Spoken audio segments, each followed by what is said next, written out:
ನಿನ್ನ ಹತ್ರ ಇನ್ನೊಮ್ಮೆ ಕ್ಷಮೆ ಕೇಳ್ತಾ ಇದ್ದೀನಿ. ದಯವಿಟ್ಟು ನನ್ನ ಮೇಲೆ ಸೇಡ್ ತೀರ್ಸ್ಕೊಂಬೇಡ.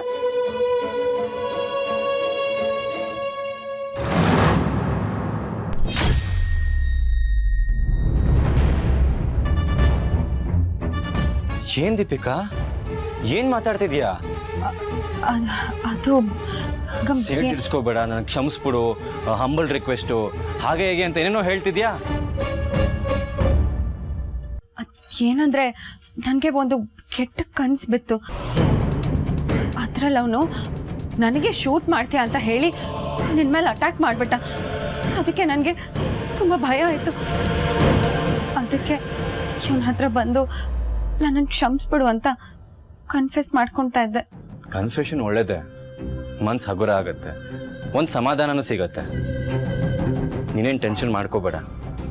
ಇವರು ಸೇಡ್ ತೀರ್ಸ್ಕೊಳ್ಳೋಷ್ಟು ಕೆಟ್ಟವರಲ್ಲ, ಶಾಂತ ಮತ್ತು ಇವರು ಹಳ್ಳಿ ಜನಗಳು. ಇವ್ರನ್ನ ನೋಡಿದ್ರೆ ಗೊತ್ತಾಗಲ್ವ ಎಷ್ಟು ಒಳ್ಳೆಯವರು ಅಂತ.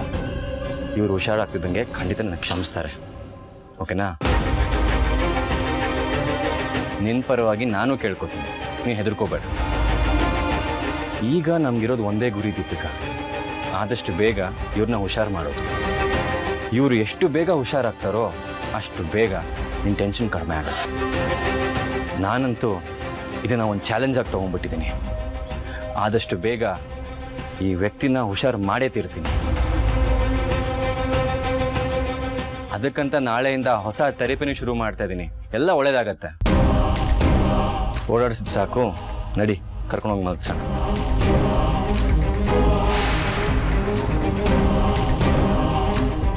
ಸಂಗಮ್, ಏನಾಯ್ತು ದೀಪಿಕಾ? ಇವ್ನು ನನ್ನ ಗುರಾಯಿಸ್ತಾ ಇದ್ದಾನೆ.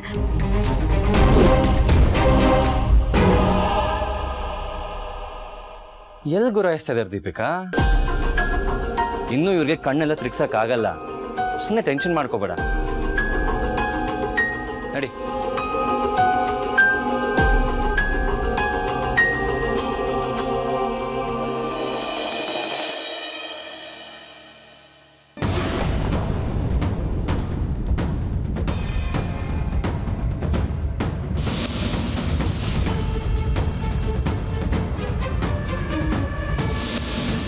ಇಲ್ಲ, ನನ್ನ ಗಂಡ ಒಬ್ಬ ಎಚ್ಚರ ಆಗ್ಬಿಟ್ಟ ಅಂದರೆ ನನ್ನ ಆಟ ಏನೂ ನಡೆಯೋಕ್ಕಿಲ್ಲ.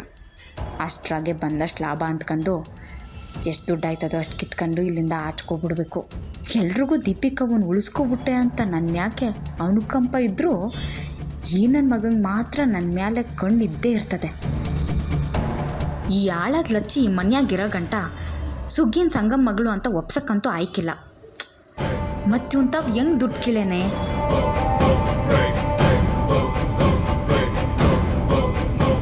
ಅಯ್ಯ, ನನ್ನ ಬುದ್ಧಿಗೆ ಲಚ್ಚಿನೇ ಸಂಗಮ್ ಮಗಳು ಅಂತ ಇವನ್ಗೇನು ಗೊತ್ತು? ಸುಮ್ಕೆ ಇಸ್ಯಾನ ಹೇಳ್ತೀನಿ ಅಂದರೆ ಸಾಕು, ಅದ್ರೋಯ್ತದೆ ಮುಂಡದು.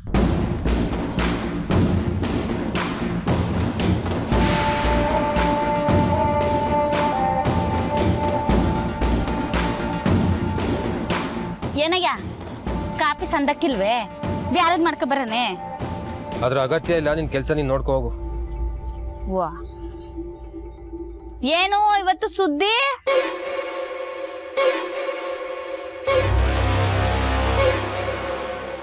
ಅಣ್ಣನಿಂದಲೇ ತಮ್ಮನಿಗೆ ಮೋಸ, ನಂಬಿಕೆ ದ್ರೋಹ, ಅಣ್ಣನ ಬೆನ್ನಿಗೀರಿದ ಪುರುಷೋತ್ತಮ ತಮ್ಮ.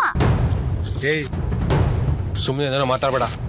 ಅಯ್ಯ, ಸುದ್ದಿ ಕಣಯ್ಯ, ಪೇಪರ್ನಾಗ ಬಂದಿರೋದು. ಹಾಗಂತ ಎಲ್ಲಿ ಪಡಿತದೆ ಇಲ್ಲಿ? ಈ ಪೇಪರ್ನಾಗ ಅಲ್ಲ ಕಣಯ್ಯ, ನೀನು ಮಕ್ಕದ್ನ್ಯಾಗಿರೋ ಪೇಪರ್ನಾಗೆ ದಪ್ಪ ದಪ್ಪ ಅಕ್ಷರದಾಗ ಬರ್ದದಲ್ಲ, ಅದನ್ನ ಓದ್ತಾ ಇವ್ನಿ.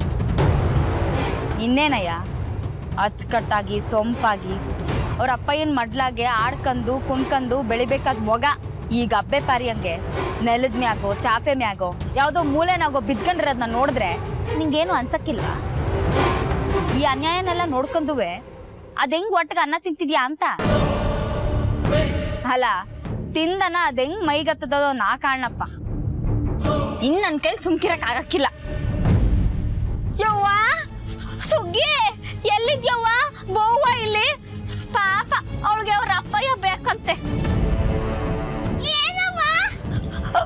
ಸುಗ್ಗಿ, ನಿನ್ಗೆ ನಿಮ್ಮ ಅಪ್ಪಯ್ಯ ಬೇಕು ಅಂತ ಕೇಳುತ್ತಿದ್ದಲ್ಲ ಬಾ ಅವ್ರು ತಾವ್ ಹೇಳು ಬಾ ನಾನೇನ್ ಕೇಳಿಲ್ವಲ್ಲ ಕೇಳ್ದಿದ್ರೆ ಏನಾಯ್ತೆ ಈಗ ನಮ್ಮ ಅಪ್ಪಯ್ಯ ಬೇಕು ಅಂತ ಕೇಳು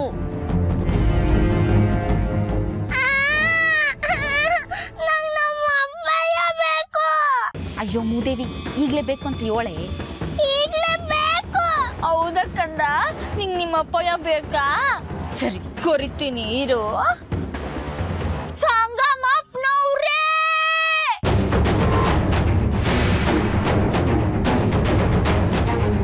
ಸಂಗಮಪ್ಪನವ್ರೇ ನನ್ನ ಮಗಳನ್ನ ಕಾಪಾಡೋದಕ್ಕೆ ತುಂಬ ಕಷ್ಟಪಟ್ಟಿದ್ದೀನಿ. I am very grateful to you. It's my pleasure sir. ಒಬ್ಬರ ಮೇಲೆ ಕಾಳಜಿ ಕನ್ಸರ್ನ್ ಇಲ್ಲದೆ ಯಾರು ಇಷ್ಟೊಂದು ಕಷ್ಟಪಡಲ್ಲ. ಅವತ್ತು ನೀನು ನಿಮ್ಮ ಮಗಳು ಸುಖವಾಗಿಲ್ಲ ಕೇರ್ ಮಾಡಿ ಅಂತ ಡಿಕ್ಟೇಟ್ ಮಾಡೋ ರೀತಿಯಲ್ಲಿ ಹೇಳಿದಾಗ ನನಗೆ ತುಂಬ ಕೋಪ ಬಂದಿತ್ತು ಅಂದರೆ ಈಗ ಕೋಪ ಇಲ್ಲ ಅಂದ್ಕೊಳ್ಬೋದಾ ಸರ್? ಖಂಡಿತ ಬದಲು. I am really thankful to you. ನಿಮ್ಮಂಥ ದೊಡ್ಡ ಮನುಷ್ಯರು ಇಂಥ ದೊಡ್ಡ ಮಾತಾಡ್ಬಿಟ್ರೆ ನಮಗೆಲ್ಲ ಒಂಥರ ಪ್ರಶಸ್ತಿ ಸಿಕ್ಕಷ್ಟೇ ಸಂತೋಷ ಸರ್. ನೀನು ಅವತ್ತು ಹೇಳಿದ್ದು ನಿಜ ಬದ್ರಿ. ಅವರಿಬ್ಬರ ಮಧ್ಯ ಹೊಂದಾಣಿಕೆನೇ ಇಲ್ಲ. ಒಬ್ಬರು ಏತಿ ಅಂದರೆ ಇನ್ನೊಬ್ಬರು ಪ್ರೇತಿ ಅಂದರೆ. ಇವಳದು ಒಂಥರ ಆಟ ಅಂದರೆ ಅವನದು ಇನ್ನೊಂದು ಥರ ಆಟ. ಒಟ್ನಲ್ಲಿ ಅವರಿಬ್ಬರು ಸುಖವಾಗಿಲ್ಲ. ನೆಮ್ಮದಿ ಅಂತೂ ಇಲ್ಲವೇ ಇಲ್ಲ. ಅಲ್ಲ ಸರ್, ಅವರಿಬ್ಬರ ಮಧ್ಯದಲ್ಲಿ ಇಷ್ಟೆಲ್ಲ ನಡೀತಿದ್ರು ನೀವು ತಡ್ಕೊಂಡು ಹೇಗೆ ಸುಮ್ಮನೆ ಇದ್ದೀರಾ? ಅದನ್ನು ಸರಿ ಮಾಡೋದಕ್ಕೆ ಪ್ರಯತ್ನ ಪಟ್ಟಿಲ್ವಾ? ಎಣ್ಣೆ ನೀರನ್ನು ಎಷ್ಟು ಪ್ರಯತ್ನ ಪಟ್ಟರು ಒಟ್ಟು ಮಾಡೋಕ್ಕಾಗತ್ತ? ಪ್ರಾಬಬ್ಲಿ ಅವರಿಬ್ರಿಗೆ ಇನ್ನೊಂದು ಮಗು ಆದರೆ ಎಲ್ಲ ಸರಿ ಹೋಗ್ಬೋದು ಅಂತ ನೋಡೋಣ ಅದು ಯಾವಾಗ ಆಗುತ್ತೆ.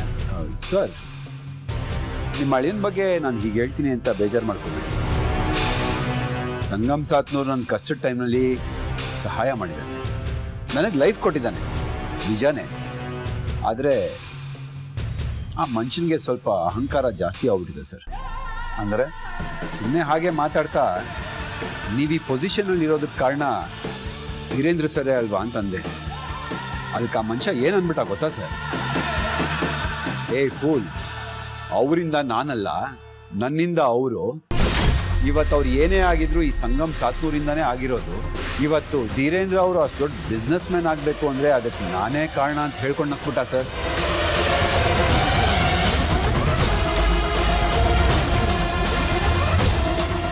ಉಪಕಾರ ಸ್ಮರಣೆ ಇಲ್ದಿರೋರು ನೋಡಿದ್ರೆ ನನಗೆ ಇಷ್ಟನೇ ಆಗಲ್ಲ ಸರ್. ಅವ್ರು ಎಷ್ಟೇ ದೊಡ್ಡವರಾಗಿದ್ರು ಅವ್ರ ಮುಖ ನೋಡಿದ್ರೇ ಇರಿಟೇಷನ್ ಆಗ್ಬಿಡುತ್ತೆ ನನಗೆ. ನನ್ನ ಬಗ್ಗೆ ಅಷ್ಟು ಕೇವಲವಾಗಿ ಮಾತಾಡೋದು ನಾವು. ಅವ್ರು ಹಾಗಂದಿದ್ದು ನನಗೆ ಬೇಜಾರಾಯಿತು. ಅದನ್ನು ನಿಮ್ಮ ಹತ್ರ ಹಂಚ್ಕೊಂಡೆ ಅಷ್ಟೇ. ಹಾಗಂತ ಈ ಬದ್ರಿನಾಥ್ ನಿಮ್ಮ ಹತ್ರ ತಂದಿಡ್ತಾವನೆ ಅನ್ಕೊಂಡ್ಬಿಡಿ ಸರ್. ನೋನು, ನೀವು ಹೇಳಿರೋದ್ರಿಂದ ನನಗೊಂದು ಕ್ಲಾರಿಟಿ ಸಿಕ್ಕಿದೆ. ನಿಮ್ಮ ಒಳ್ಳೆತನದ ಬಗ್ಗೆನೂ ನನಗೆ ಐಡಿಯಾ ಸಿಕ್ಕಿದೆ. ಅಳಿಯನ್ಗಿರೋ ದುರಾಂಕಾರದ ಬಗ್ಗೆನೂ ನನಗೆ ಗೊತ್ತಾಗಿದೆ. ನನ್ನ ಮಗಳು ಸ್ಟೇಷನಲ್ಲಿ ಇರ್ಬೇಕಾದ್ರೇ ನೋಡೋಕೆ ಬರಲಿಲ್ಲ ಅವನು. ಆಗ್ಲೇ ನನಗೆಲ್ಲ ಅರ್ಥ ಆಯಿತು.